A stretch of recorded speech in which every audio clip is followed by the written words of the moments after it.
तां सत पार वञा सत को पुत्र गुया बेदीन हुजे तब सुखियो वसे सबको रहमत रहे कले हिक जहिड़ी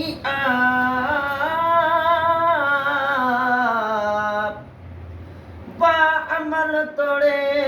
बद को आकुल जे ताण करीमो हुत कोने घट वध को तो गुलाम नबी सब को मुझे मालिक खां माफियूं घुरे सल्लल्लाहु अलैहि या रसूल अल्लाह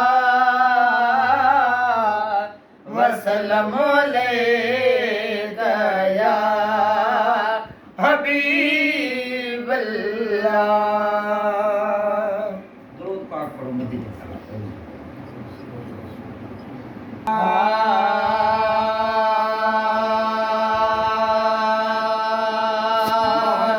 खुदा मिड़ल मोजो खुदा मिले खा मोजो खुदा मिले खा बद मेहरबान लजपाल ला शरीक लहू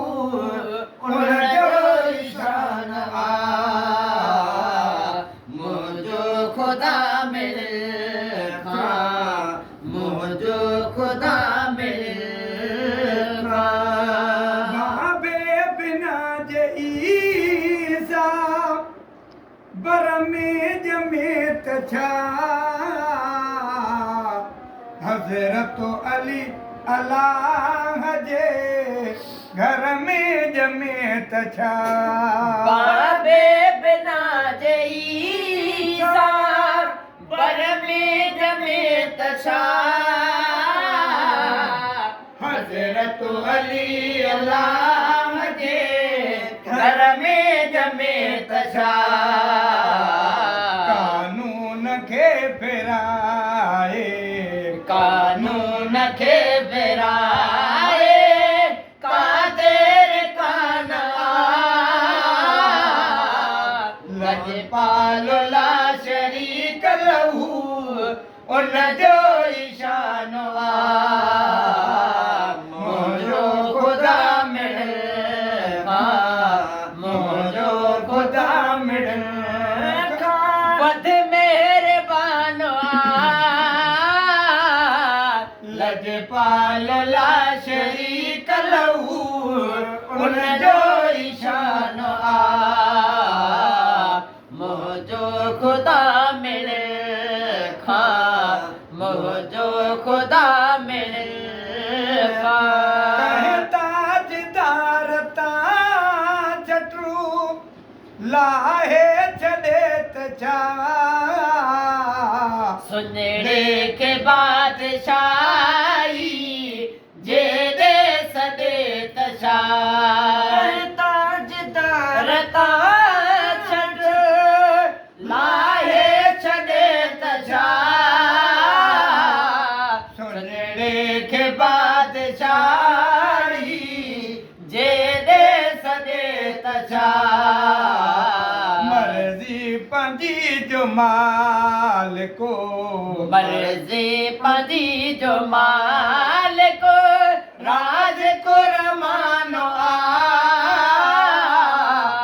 लजपाल ला शरीक लहू उन जो ईशान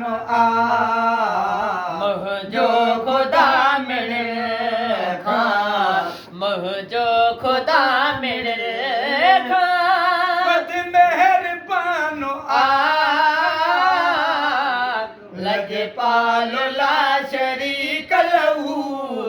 उन जो ईशान मोजो खुदा मिले खा मोजो खुदा मिले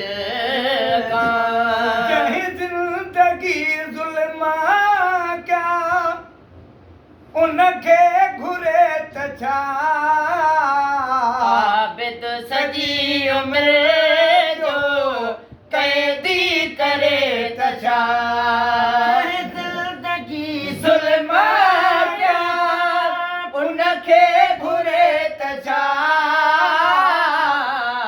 आबिद सॼी उमिरि जो क़ैदी करे त छा मोहताज जंहिंजे दर जो मोहताज जंहिंजे दर जो सारो जहान आ लजपाल ला शरीक लहू उन जो ईशान आ मुंहिंजो ख़ुदा मिड़िल खां मुंहिंजो ख़ुदा मिड़िल वॾी खां महिरबान आ लजपाल ला शरीक लहू उन जो ईशान आ मुंहिंजो ख़ुदा मिड़िल खां मुंहिंजो ख़ुदा मिड़िल खां वॾी महिरबान आ लजपाल ला शरीक लहू उन जो ईशान आ मुंहिंजो ख़ुदा